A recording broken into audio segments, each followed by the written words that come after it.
Okay बेटा, ये देखिए यहाँ पे आपको सिंबल्स मेंशन किए गए हैं। ये आपके पॉलिटिकल सिंबल हैं, ठीक है। जैसे the first one is, it's a 1 marks question also, the broken chain.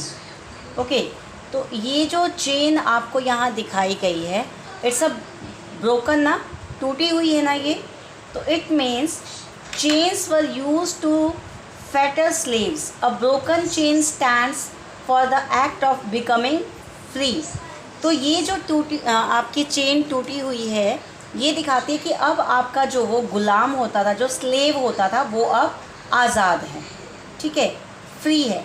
ये 1 मार्क्स का क्वेश्चन है कि जो आपकी ब्रोकन चेन है वो क्या शो करती है।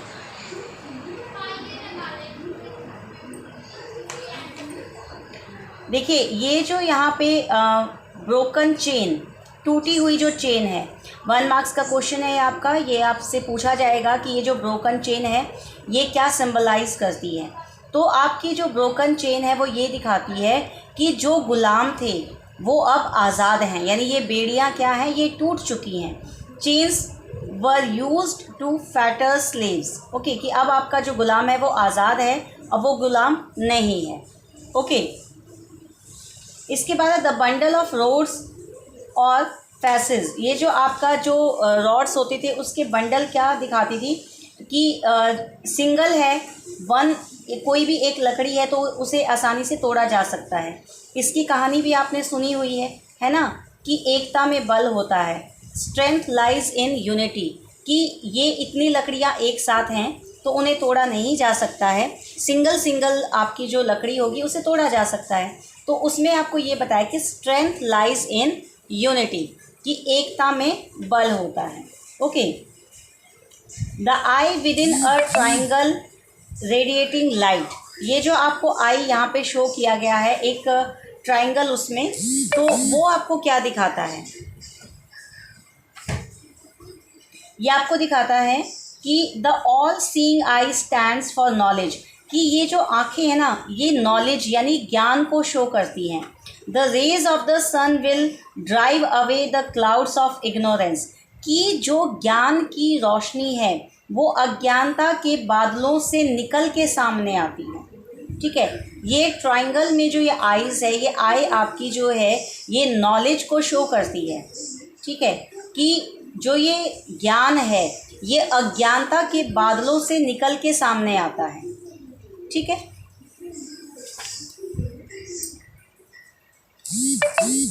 इसके बाद नेक्स्ट है आपका skip tree, symbol of royal power, यानी शाही, ठीक है, शाही ताकत जो होती थी, किंग्स की जो पावर होती थी, राजाओं की जो ताकत होती थी, ये उसको दिखाता है। इसके बाद है snake biting its tail to from a ring. देखिए ये अपनी टेल को जो है इसको बाइट कर रहा है, खा रहा है, ठीक है। तो इससे ये शो होता है कि symbol of eternity, a ring has neither beginning nor and, कि जो ये शासन है ये स्टार्ट कब होता है कब ख़त्म होता है इसका कोई पॉइंट नहीं है, ठीक है। यानी जो प्रिविलेजेस मिलते थे आपके, वो ये है आपकी रेड फायरिजिन कैप। ये जो कैप है ये स्लेव पहनते थे, तो इसका मतलब है कि अब वो आज़ाद हैं। ये कैप भी जो शो होता था कि योर स्लेव्स बिकमिंग फ्री।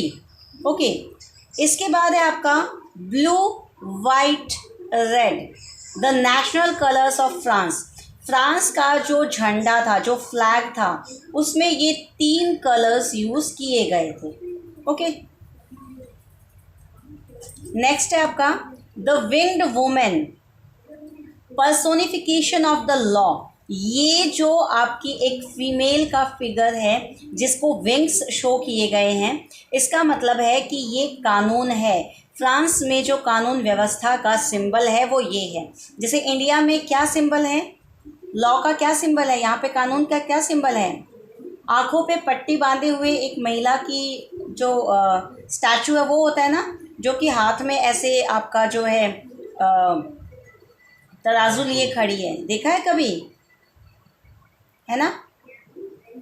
जब भी आपकी मूवीज़ में, फिल्मों के सीन आते हैं तो उसमें कहते नहीं कि कानून तो अंधा होता है, ओके, वो वाला सिंबल। इसके बाद the law tablet, the law is the same for all and all are equal before it. वो ये कहते हैं कि कानून के समक्ष जो हैं वो सभी लोग समान हैं, सभी के साथ एक जैसा बिहेव किया जाएगा, ठीक है, चाहे कोई पैसे वाला है, चाहे कोई गरीब है, कोई भी है, ठीक है, अपाहिज है, दिव्यांग है, कोई भी है, सब कानून की नज़र में इक्वल होंगे, ठीक है।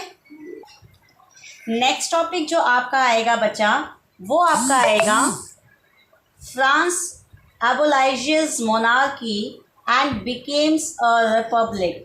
ये जो फ्रांस है वहाँ पे जो मोनार्की सिस्टम है, जो किंग सिस्टम था, वो क्या हो गया, वो ख़त्म हो गया एंड वहाँ पे क्या बन गया, अब रिपब्लिक बन गया, ठीक है। ये आपका नेक्स्ट टॉपिक है।